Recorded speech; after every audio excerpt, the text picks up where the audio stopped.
My friends, as you know, Pokrovsk is a very strategic city and logistics node that supplies the entire Ukrainian army on the Donbas front. Ukraine can simply not afford to lose it. Of course, the Russian army knows this. Between November and January, the Russian army advanced methodically towards Pokrovsk, carrying a wide, relentless flanking maneuver. Soon, Pokrovsk stood besieged along a 25-kilometer front. For a moment, it seemed as if the Russian army was unstoppable. Zelensky was about to make a speech saying how Pokrovsk was not strategically significant anyway. Russian soldiers were sharpening their shovels aboard their post-Soviet Lada pickup trucks, rambling towards Pokrovsk for final assault. But this was about to change drastically. Oh, but I am back from under the ground. In the middle of winter, Ukraine launched rapid and local counterattacks, which forced Russian troops to a full stop. I want those conscripts! The war is changing. Drones now dictate the tempo of battle by watching everything from above. Both sides are now throwing everything they have into this battle, from special forces, entire tank regiments, and Gopniks with 2 weeks of training. To fully understand what happens, let's explore step by step, week by week, how the Russian army first approached Pokrovsk, and then analyze what actions Ukraine used to prevent the fall of such an important city. Look, I'll be honest, I wanted this video to be 15 minutes max, but I was digging for information. Let's just say that I got a little bit carried away. Welcome to History Legends, and here are the latest news of the Russo-Ukrainian war. If you're new to this channel, make sure to like and subscribe. As you know, some of my videos have been targeted with limited or no ads, so make sure to check out my Patreon or PayPal to keep the show running. Thank you to everyone that has already helped. You've allowed me to purchase this new shelf and this new mic. And with that being said, welcome to the headquarters. November 2024. This was the frontline situation around Pokrovsk by the 1st of November. The large town of Selidove had just fallen into Russian hands.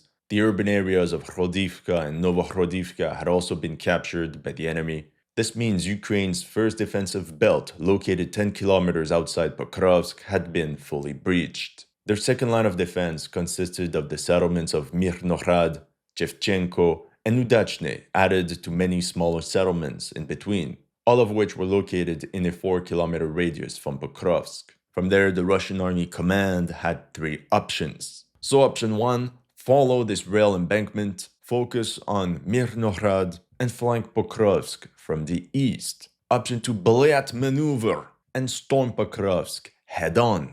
Option 3, follow this other railway line and flank Pokrovsk from the west. Let us begin and see which one of these options the Russians picked. Between the 4th and the 10th of November 2024, the Russian army had 5 spearheads pushing inside enemy lines, like splinters with an average of 4 kilometers gained in multiple directions. To do so, instead of big infantry platoons, the Russian command dispatched these larger units forward in small teams of 3 to 4 men, in order to avoid being detected. If one of these soldiers gets detected though, GG, well played. Fire all the drones now! The most problematic for the Ukrainian defense was this Russian push along the rail embankments going from Vishneve to Hrihorivka and Petrivka. The Ukrainian command simply didn't have enough infantrymen, linebackers to physically block the Russians. Further north, the Russian efforts to push out of Novohrodivka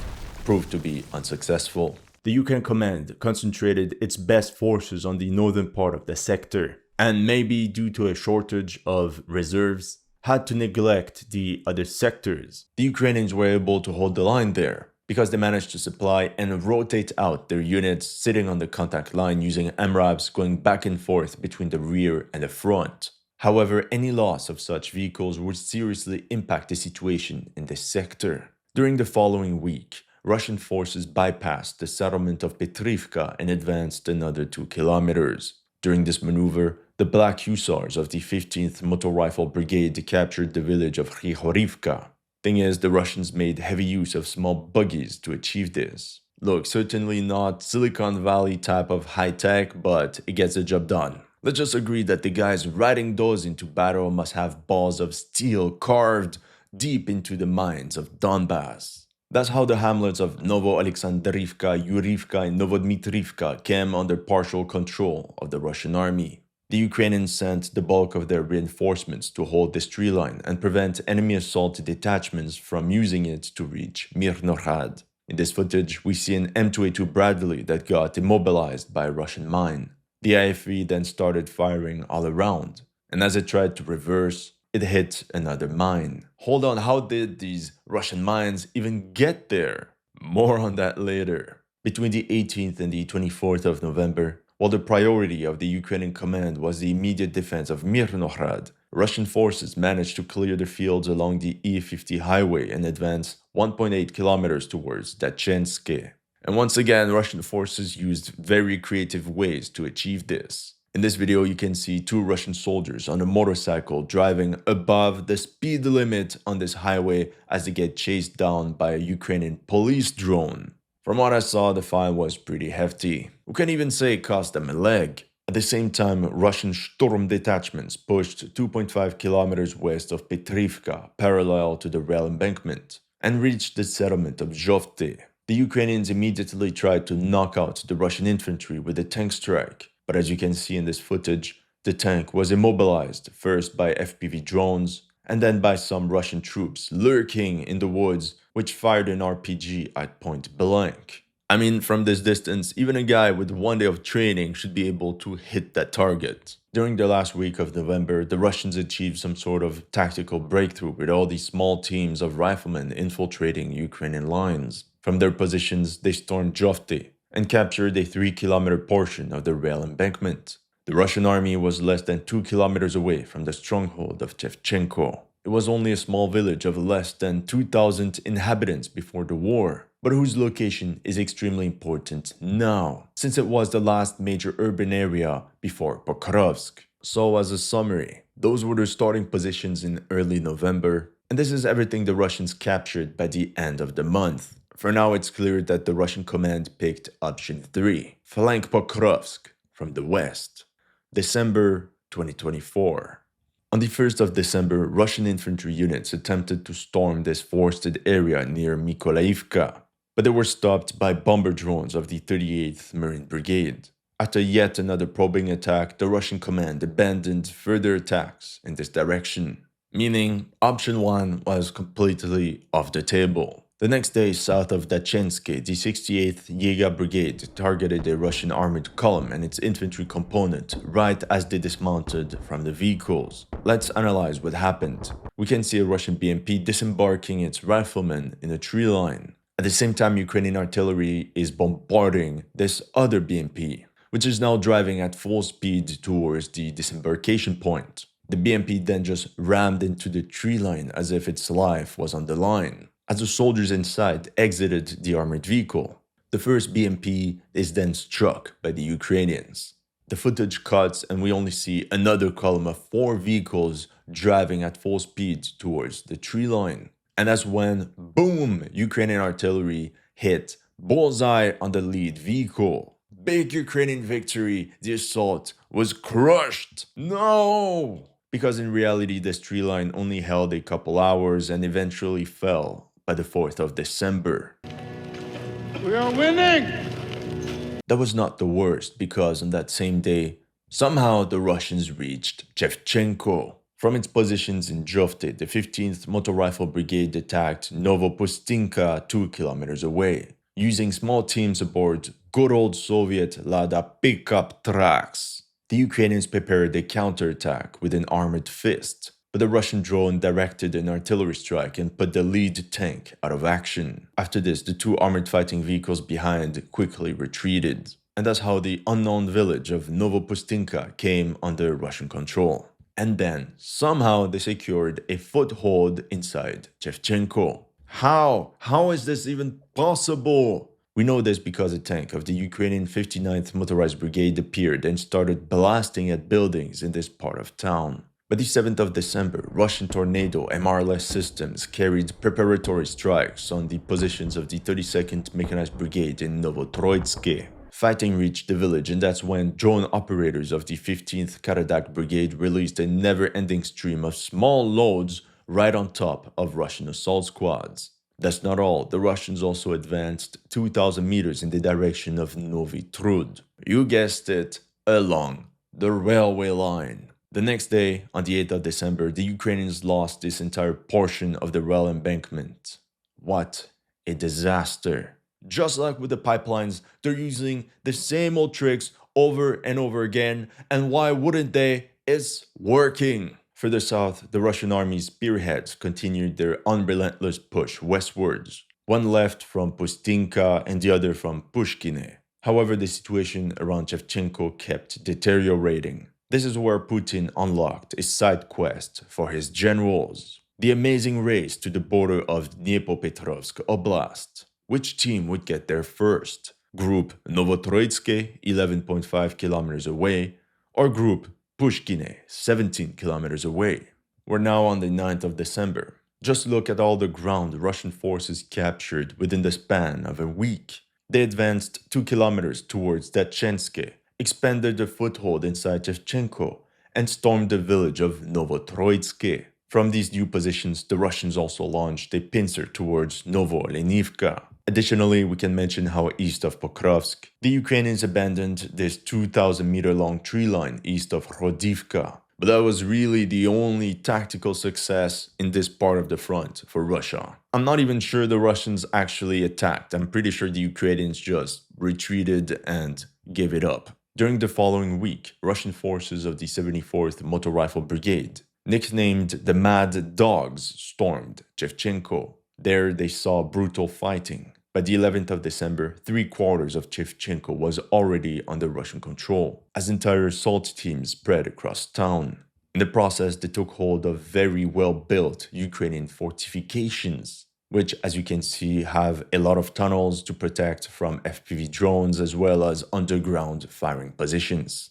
A response was needed to avoid a complete debacle, so the Ukrainian command immediately dispatched some reinforcements. For this mission, they selected the elite 425th Skala Assault Battalion. Here we have footage of one of their tanks, an M113 and a BTR that got damaged by mines on the outer part of town during these counterattacks. Really, how is that even possible? Well, according to the rumors, Russian sappers are literally taking the mines in their hands and place them all around the village on the main axes leading into Shevchenko. Let me tell you, I'll believe it when I see it. The command staff of the 425th Skal Battalion went back to the drawing board and prepared a new attack. But this time they would strike the western side of Shevchenko. In this footage, we can see a Ukrainian tank blasting Russian troops occupying a school. Shortly after, a Guardian armored security vehicle fired at a tree line before disembarking a fire team. The Ukrainian riflemen then cleared the buildings, one by one. One day later, on the 13th of December, the Russians stormed these tree lines and started pushing towards Pischane. Skala immediately counterattacked. Here, an M113 APC drove along the northwestern edge of town, and then hit a mine, forcing the crew and the passengers to quickly exit the vehicle. After that, a new attempt involved an M2A2 Bradley. It reached the western side of Shevchenko before being targeted by Russian FPV drones 200 meters away from where the first M113 was destroyed. A second Bradley was deployed to rescue the passengers, but it was also immobilized. Despite these losses, the Russians abandoned their positions and withdrew from the tree lines. It was a much-needed tactical success for the Ukrainian forces. Then it was the Russian command that went back to the drawing board and realized all these Ukrainian counterattacks came from this road. So as you can see in this footage, a Russian sabotage team placed mines on this road that were just there in open sight. Shortly after, a tank drove through and detonated on this minefield.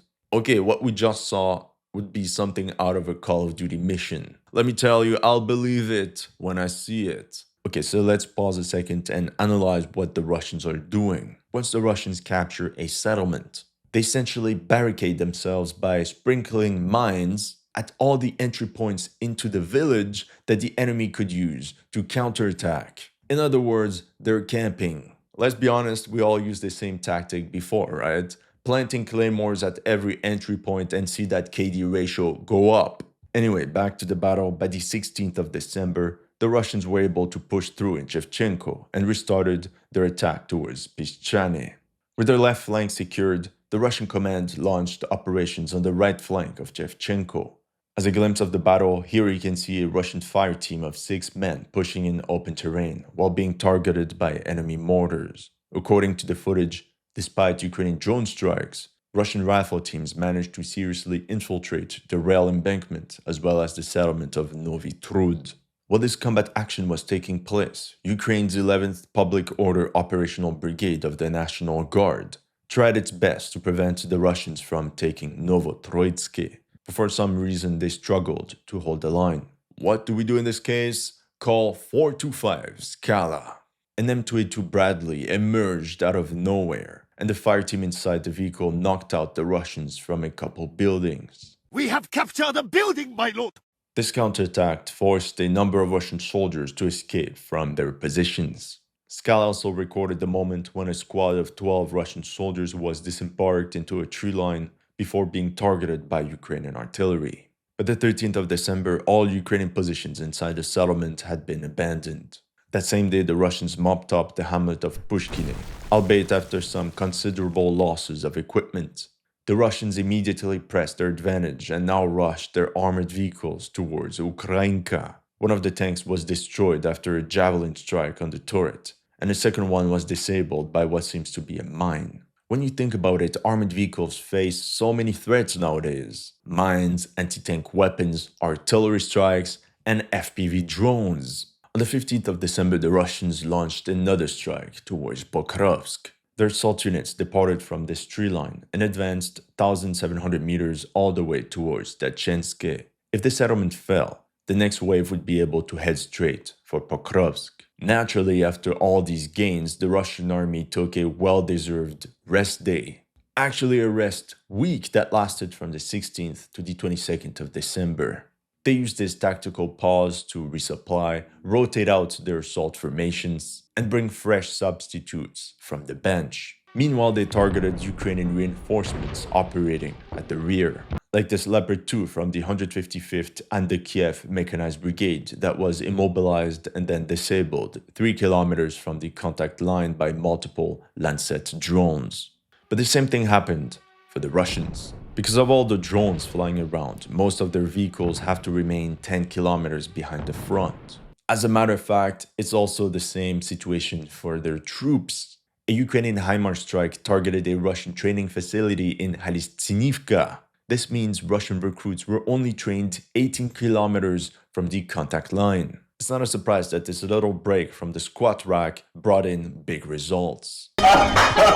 Look at all the gains the Russians made when they restarted their offensive on the 23rd of December. 1.5 kilometers along a 10-kilometer front west of Novotroitsky. They reached all the way to the edge of Pischane. As a result, Ukrainian forces had to withdraw from numerous pockets, bringing enemy forces all the way to Ukrainka. By the 29th, most of Dachenske came under Russian control. The settlements of Novoyelizavetivka, Pischane, Solone, Uspenivka, Novovasilivka were now all in the gray zone. But one thing you cannot forget is that in this sector, the flat and open terrain is ruthless. In these videos, Russian infantrymen are literally hunted down. No mercy. This one, out of desperation, even tried to throw his rifle at the incoming FPV drone, but to no avail. Honestly, the worst for me is when these drone operators added in some sort of funny music to these FPV drone strikes. Nah, I find it's coming from a very poor taste. And that goes for both the Ukrainians and the Russians. Russian forces kept pushing into this wide open space west of Pokrovsk. Here you can see a Russian tank with a mine trawl that got hit by drones, and then a multitude of other vehicles that got targeted in this same push. However, like we said, this flat open terrain is ruthless, so it's the same thing for the defenders. In this footage, FPV drones swarmed this Ukrainian BRDM-2 armored vehicle as it fired towards Russian forces near Novoelenivka. Oh, I almost forgot to tell you about the events that happened on the east side of Pokrovsk. 25 kilometers east of Pokrovsk, the Russians launched an attack on the village of Vozhvichenka on the 26th of December. And by the 29th, the southern part of the settlement came under their control. If Vozhvichenka falls, then the Russians would only be 4 kilometers away from this very strategic crossroad linking Pokrovsk to Kostiantynivka. Put simply, it would enable the Russians to cut the Ukrainian front in Donbas in two. Unfortunately for the AFU, Vozhvychenko fell on the 1st of January and came under control of the 5th Oplot Motor Rifle Brigade. Only this farm complex on the east side of town was still disputed. Overall, the attack cost the Russians 3 IFVs and 1 tank. Once again, let's go through a summary of what happened in December. Those were the starting positions at the beginning of the month, and this was the frontline situation at the end of December. The Russian plan was clearly option 3, to bypass and flank Pokrovsk from the west. They secured Shevchenko, thus breaching Ukraine's second line of defense, and now controlled a 13-kilometer wide bulge along a 30-kilometer front just outside Pokrovsk. It seemed as if the writing was on the wall for Ukraine. The General Staff of Ukraine already wrote the coping reports to the Western media to explain their failures on the battlefield. Human wave assaults. January 2025. How about we start by mapping out the order of battle of both sides? On the Ukrainian side, we have the 38th Marine Brigade operating near Mykolaiivka, the 32nd Mechanized Brigade defending the Solone direction, the 25th Airborne Brigade defending Lysivka, the 59th Motorized Brigade in Novovasilivka, the German-trained 153rd Brigade in Novoyelizavetivka, the French-trained 155th Mechanized Brigade is operating near Vovkove, Ukraine's 1st Tank Brigade is operating near this crossroad, and the 117th Heavy Mechanized Brigade is deployed north of Vozhvychenko. The Ukrainian front in the Pokrovsk sector was also supported by the Skala Battalion and various Special Forces units. Now, as for the Russian armed forces, we have the 5th Brigade Oplot in this village of Vozhvychenko, supported by the 33rd Motor Rifle Regiment right behind it. There are the Mad Dogs of the 74th Motor Rifle Brigade in Shevchenko, the Black Hussars of the 15th Motor Rifle Brigade in Solone, the 30th Motor Rifle Brigade in Novolenivka, the 433rd Guards Motor Rifle Regiment is operating near Novovasilivka, and the 35th Motor Rifle Brigade is fighting on the Zeleny axis. As you can see, the balance of forces is pretty even, if and only if both sides have their units at full strength. Alright, so let's jump into the battle. By the 3rd of January, the settlements of Solone, Dachenske, and Novoyelizavetivka also came under Russian control. Meanwhile, heavy fighting took place in Zeleny, which was now caught in a pincer, but also in Pischane and Novovasilivka. In the settlements, numerous Russian teams of infantry aboard what the Ukrainians call LAT, or Lehovy Automobil Typu Pickup, light vehicle of the pickup type. That's when a Ukrainian tank of the 59th Motorized Brigade started blasting Russian positions with good old high-explosive rounds. 7.5 kilometers to the south, we witnessed another Russian armored attack. A Russian tank tried to outflank Ukrainian positions via this lake, but then it hit a mine and then nosedived into an anti-tank trench. These guys drove just as well as my Chinese neighbor.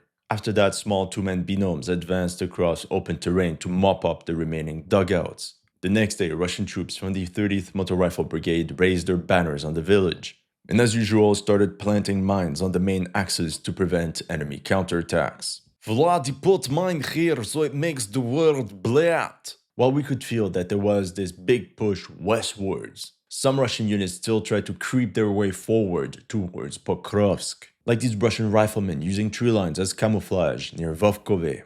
Then the Russians activated the Mad Max mode with a little post-Soviet twist. You know exactly what I'm talking about. In this one, you can see a charge by 6 lightly armored vehicles using their high maneuverability to zigzag and avoid enemy fire. Despite some losses, they managed to capture this Ukrainian trench bastion.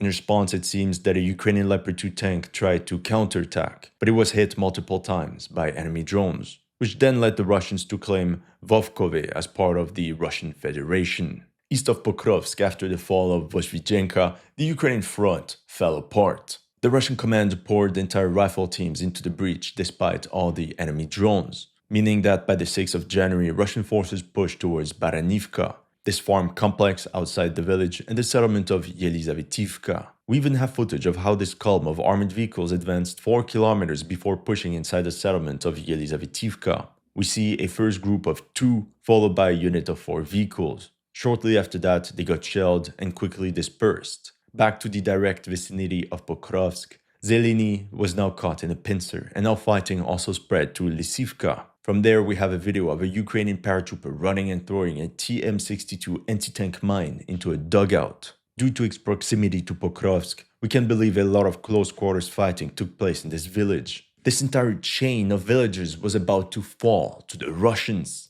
So the Ukrainian command concentrated mortar and drone strikes in this sector, forcing many enemy units to flee. Cowards! Our men flee the battlefield! By the 12th of January, Russian forces cleared all the remaining Ukrainian salients along the Pokrovsk front. The settlement of Novovasilivka also came under Russian control. Same thing for Novoyelizavetivka in the south. Meanwhile, friendly troops advanced 3 kilometers towards Udachne, and only 500 meters away from this rail embankment. Thus, Russia formed a 6-kilometer salient west of Pokrovsk. The next day, the Russians took hold of the railway line, while the 74th Motor Rifle Brigade raised its Samurai Bana on Pischane. Russian forces now controlled the 5 settlements forming Ukraine's last line of defense before Pokrovsk, namely Pischane, Shevchenko, Zeleny, Dachensky, and Lysivka. In mid-January, we learned that the Skala Assault Battalion was being expanded into a regiment, and to this effect was reinforced by modernized Leopard 1A5 tanks. If you're a tank expert, please let me know if these modernized Leopard 1A5s can make a difference. On the eastern side of the map, the Russians pushed 2 kilometers out of Shevchenko and finally captured this farm complex. So much so that some Russian vehicles reached the very strategic crossroad linking Pokrovsk to Kostiantynivka, all the while reenacting Tokyo Drift. The situation was not looking good for Ukraine. The Pokrovsk garrison was getting flanked both from the west and the east. They were facing the repeat of the Battle of Bakhmut, especially after the 15th of January when pro-Ukrainian Deep State UA conceded the loss of Pischane after enemy forces secured the industrial zone. In this video, you can see the progression of a Russian assault squad into the mining complex, as the last Ukrainian troops holding the area withdrew. All hope is failing, my lord! The battle is almost done! Fast forward to the 19th of January. Russian assault detachments flanked Pokrovsk from the west by pushing towards Virove. Simultaneously, there was heavy fighting in Kotline, and foreign elements got a foothold in Udachne. In response, the Ukrainians carried multiple fire missions against several settlements, including the outer edge of Shevchenko, thus confirming the loss of the town to the enemy. That seemed to have been part of some probing attack, because on the 21st of January, the Ukrainians launched another small counterattack, but this time towards Udachne. A similar action was carried out 4 kilometers to the south in Uspenivka, which knocked out the Russians from the settlement. And we go back to fighting in flat, open terrain. The nightmare scenario is when your armored vehicle is hit in the open and you have no other choice but to flee and run fully exposed, hoping you can find some cover before you hear some mosquitoes buzz above your head. Let's take a look at the situation in Udachne and Kotrine by the 24th of January. After this Ukrainian counterattack, the Russians had lost control of the train station in Udachne. Meanwhile, they tried to flank Ukrainian positions by pushing along these tree lines. That's how Mikhail, Vladi, and Bogdan were ordered on a patrol in open terrain on their first day at the front. What could possibly go wrong? Their sacrifice was not in vain, because by the 25th of January, the village of Kotline fell into an operational encirclement. As Russian drones softened the enemy strong points, rifle squads launched the assault. In dispersed formation, they attacked from different directions and cleared the trench line, one dugout after another. The fall of Kotline would be a disaster for Ukraine, as it would allow the Russian armed forces to use the cover of this rail embankment to push right into Pokrovsk, and perhaps even cut off the city from its vital main supply route. In that case, we would enter the Pokrovsk endgame. The situation also deteriorated east of Pokrovsk. On the 21st of January, Ukrainian forces abandoned this 2-kilometer wide salient south of Shevchenko, and the next day, the Russians used their momentum to snatch some more ground. That's how they finally secured this farm complex located only 1 kilometer from the crossroad. Additionally, they managed to advance towards the village of Baranivka. Meanwhile, the Russians tried another assault against Yelizavetivka, but it was repulsed. As you can see here, a column of 8 armored vehicles was tasked with securing the settlement, but it got intercepted 4 kilometers before even reaching the village, and most units were destroyed or abandoned during this push. Oh yeah, before we wrap up the month of January, there was one last thing that happened near Pokrovsk. By the 31st of January, Kotline was almost fully under Russian control. And that's not all, the situation became extremely critical with the capture of this 2-kilometer long tree line north of the village. And to make everything worse, Russian forces returned to Dachne. It seemed that the Russian army was unstoppable, but this was about to change drastically. Oh, but I am back. Back from under the ground. February 2025. There were no major territorial changes between the 1st and the 7th of February, as both sides used this as a tactical pause. And that's exactly when the Ukrainian counteroffensive started. On the 7th of February, the Ukrainian 68th Jaeger Brigade launched a probe towards Piszczany, which then developed into a full-fledged offensive, which reached the center of the settlement. In this video, you can see a Ukrainian Max Pro MRAP transporting an assault team into the urban area. For the south, on the 8th of February, 2 Ukrainian tanks tag-teamed a Russian unit in Sribne. 24 hours later, east of Pokrovsk, the Russians captured this farm 600 meters away from the crossroad. But then the Ukrainians counterattacked and regained some ground in this farming complex of Odyane Druhe. That same day, the Ukrainians also counterattacked in Dachenske and reconquered the eastern part of the village. By the 10th of February, the Ukrainians controlled 1,400 meters along the main road in Piszczany, knocking out the 74th Motor Rifle Brigade from the settlement. Only the industrial zone on the east side was still contested. On the southwestern edge of the map, by the 11th of February, Sribne came under Russian control, and fighting now reached the neighboring village of Zaporozhye. Uspenivka was now labeled as part of disputed territory. And on the eastern edge of the map, the Russians reached the strategic crossroad north of Vozhvidenka. Back towards Pokrovsk on the 13th, a Russian attack against Sukhny Yar failed, and men from the 25th Airborne Brigade captured 9 enemy soldiers. The Ukrainians now tried to strike the overextended west flank of the Russian army, besieging Pokrovsk.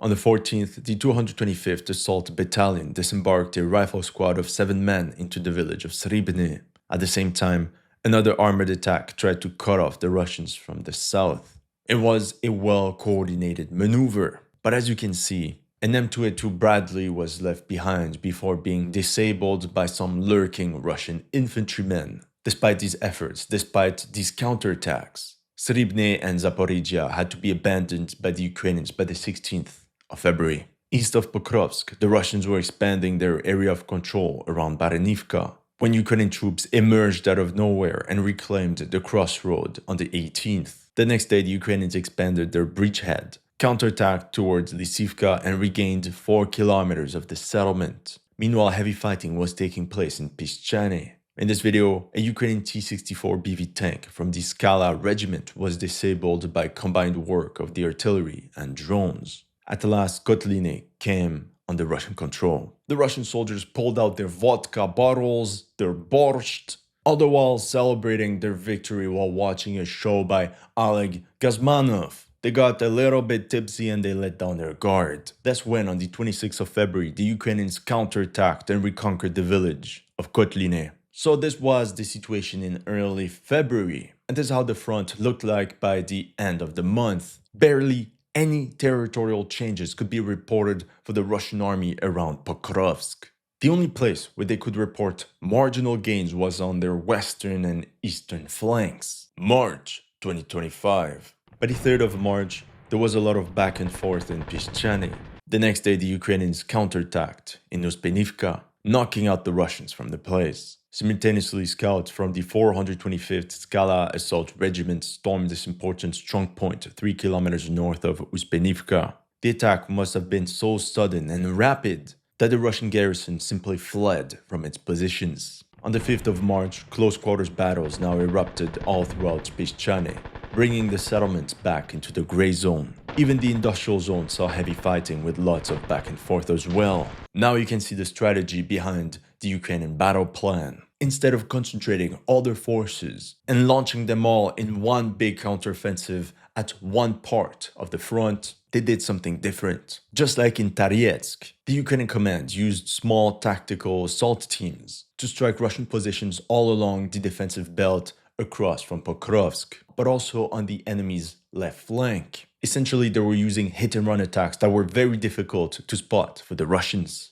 Overall, the objective for the Ukrainians was to regain this line of settlements and provoke the collapse of this Russian salient west of Pokrovsk by attacking it from all directions. The only settlement left to storm to complete this Lebensraum plan was Shevchenko, and this is exactly what the Ukrainians did. During the night, a column of 3 Ukrainian MRAPs departed Pokrovsk and headed towards Shevchenko when they were met by VT-40 FPV drones. Naturally, other vehicles also participated in this attack, and despite all the drone strikes, many infantrymen managed to be disembarked into Shevchenko. And many such raids followed to reclaim this very important village. More and more Ukrainian troops were brought into Shevchenko, as we can witness by these M113s intercepted by Russian drones. Russian artillery responded by firing their Zemlydeli remote mine-laying systems to disrupt the enemy's main axis of communication. So now we know, when Ukrainian vehicles suddenly detonate well within their territory, it's because of one of these remote mine-laying systems. And if they blow up close to a village, it's because Dolik and Bieber went camping. At the same time, the Ukrainian command intensified the counterattacks in Udachne. In this video from the 9th of March, we have a Krispy Kreme HD footage of a rotation of Ukrainian soldiers from the contact line into 2 Humvees. What's also interesting is how we have a rare footage of an FPV drone missing its target. So contrary to what we could see online, these drones are not invincible and not all of them actually reach their intended targets. Shortly after, operators of the 144th Special Operations Forces Center stormed the same area and captured 9 Russian soldiers. With loudspeakers, they told the enemy combatants to surrender, and since nobody moved, they detonated parts of the building, after which everyone inside panicked and ran out with their hands in the air. On the eastern flank, the 33rd Motorized Rifle Regiment was pushing towards Tarasivka, but trouble was brewing on their left flank when a Ukrainian tank from the 1st Tank Brigade carried a fire mission against this farm complex. We can see how one of the tanks fired a total of 10 rounds into the hangars of the farm, pinning down enemy forces. This allowed sappers from the 6th Battalion of the 12th Brigade Azov to plant explosives on the main bridge of the much contested crossroad. And to make sure the Russians cannot use it, they simply detonated the entire infrastructure. A couple days later, another tank left for a fire mission, this time against the farm complex in Vodiane Druhe, thus indicating that the position is not in the gray zone but firmly under Russian control. According to Russian drone footage by the 16th of March, an increasing number of Ukrainian scouts of the Skala regiment were operating on the western side of Shevchenko. These guys are literally everywhere. They better put Batman's face on their flag. Whoops, actually it's already taken by Russian special forces. In this footage we can see 2 lightly armored vehicles entering the village. One of them hit a mine, and the other was immobilized by an FPV drone. After that, everyone inside quickly disembarked, including the crew and this 5-man team of ghosts. If we look at it on the map, we can see how they drove around the village, instead of pushing through the center, which was most likely controlled by pockets of resistance of the 74th Motor Rifle Brigade. In this video, a Ukrainian fire team quickly retreated after facing too many Russian reinforcements. And this is one of the vehicles that the Ukrainians left behind. Historians in the future will be hella confused, trying to decipher what all these hashtags meant on these destroyed vehicles. It became clear that whoever would win the Battle of Shevchenko would get the key to Pokrovsk. All across this part of the front, the Russian command scrambled for reinforcements, like this squad of 7 riflemen pushing across a field towards Besieged. The formation was 2 scouts at the front and the rest behind, but out of luck they got targeted by cluster munitions. Oh yeah, talking about this, both sides concentrated their firepower on the specific village. Here we see a Ukrainian M777 firing 1 round after another. In this frame we can even see how they're using M795 105mm high explosive projectiles. These have a range of 22 kilometers, so you get an idea of how far they're positioned. During these artillery duels, the Russians spotted and targeted a Caesar self-propelled howitzer 12 kilometers away from the front. We also have a video of a GBU-62 JDAM-ER guided bomb delivered by Ukrainian Su-27 against the Kotliny mine.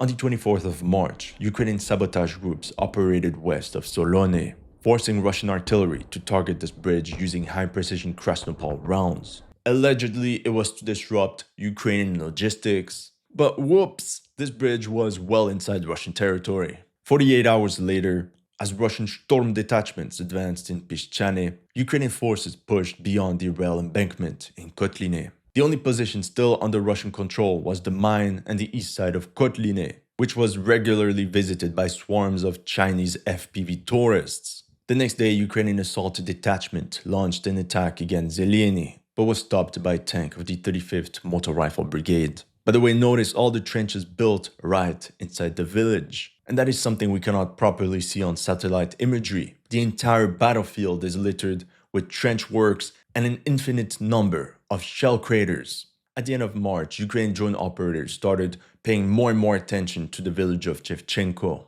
This village had to be captured at all costs. So these drones continuously harassed exposed Russian rifle teams to force them out of this area. Meanwhile, Ukrainian counterattacks could also be reported to regain full control of Zverove, as well as this very large fortified bastion. But it seems Ukrainian assault squads that were disembarking in this sector were soon targeted by bomber drones. As you can see during the month of March, the Russians barely made any progress. As a matter of fact, it's the Ukrainians that rolled back some of the Russian gains around Pokrovsk. So for 2 months now, the Russian offensive in this direction essentially came to a standstill. April 2025. In the first days of April, the front around Pokrovsk didn't change much. Perhaps the Ukrainian army had exhausted all of its reserves, or it was just another tactical pause. In Udachne, riflemen of the 425th Skala Assault Regiment mopped up the village, supported by a number of recon, FPV, and bomber drones. By the 4th of April, the Sivka returned into the gray zone, and 2 days later, Russian storm detachments regained a foothold inside the village. Other than that, lots of shelling in Shevchenko, while Russian assault teams cleared the northern part of the settlement, house by house. And then, to everyone's surprise, Ukraine went back on the offensive. On the 7th of April, Ukrainian assault units advanced 600 meters in Shevchenko, and half the village went back into the gray zone. Honestly, in reality, it's much more complicated than that. The front line is not fixed. We should rather be talking about a concept called la tactique de la tache d'huile, or the tactic of the oil stain, where both sides hold certain parts of town, but there's no uniform area of control. So in reality, the entire village of Shevchenko should be inside the gray zone. 24 hours later, the Ukrainian 152nd Brigade mopped up a 2-kilometer portion of the rail embankment between Udachne and Kotliny,